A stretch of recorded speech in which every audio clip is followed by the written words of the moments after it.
J'ai fait une tentative d'initiation au Yu-Gi-Oh! C'est Philippe de Villiers, un homme politique d'extrême droite, qui a lancé une pétition contre l'immigration qui a recueilli 1,8 million de signatures. Sauf que, en fait, elles sont bidons. Et je peux le prouver.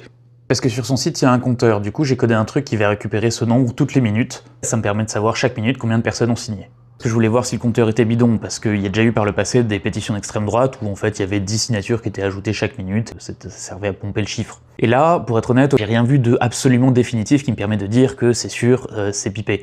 Mais j'ai vu des trucs chelous. Par exemple, en plein milieu de la nuit, entre 2 et 3 heures du mat, un vendredi ou un samedi soir, 200 personnes qui sont prêtes à venir signer une signature. Truc un peu bizarre, et ça m'a donné une idée. C'est de coder un autre truc qui vient déposer une masse de signatures d'un coup, pour voir si je le vois apparaître dans le compteur.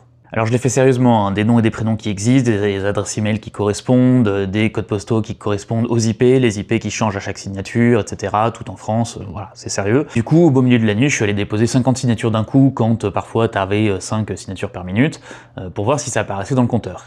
Je l'ai fait 4 fois histoire d'être sûr, et voilà le résultat des courses. En rouge, ce qui aurait dû apparaître, mes pics de signature, et en bleu, ce qui apparaissait. Autrement dit, il n'y a pas de lien entre les signatures sur le site et le compteur, donc le compteur est pipé. Dire que l'extrême droite triche, bon, on commence à être habitué, c'est quand même extrêmement fréquent.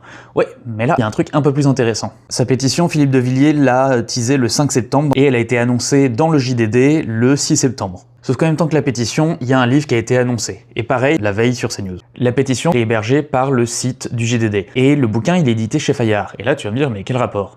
Le JDD, Fayard, CNews, et sans doute l'endroit où ce sera le plus vendu, Relais, les boutiques dans les gares, tout ça, ça appartient à Vincent Bolloré. Milliardaire d'extrême droite, tu connais. Le bouquin, je te le résume, on tue le peuple français de souche, c'est verbatim dans le texte, hein, qui est remplacé par les Arabes. Donc oui, la pétition, elle vise à continuer à ce qu'on parle d'immigration. Ça s'appelle de l'astroturfing, d'ailleurs, le fait de faire comme si t'avais beaucoup de gens qui te suivaient. Mais c'est pas que ça, en fait, c'est aussi une opération marketing de Bolloré pour réussir à vendre un bouquin édité par lui dans ses boutiques, fait par son journal et par sa chaîne. Donc non seulement c'est un rappel que l'extrême droite triche, mais en plus ça illustre quand même extrêmement bien à quel point le système Bolloré, il est rodé, et il est efficace, et il est pensé pour réussir à pousser des narratifs d'extrême droite, et il faut un jour le démanteler le plus tôt possible.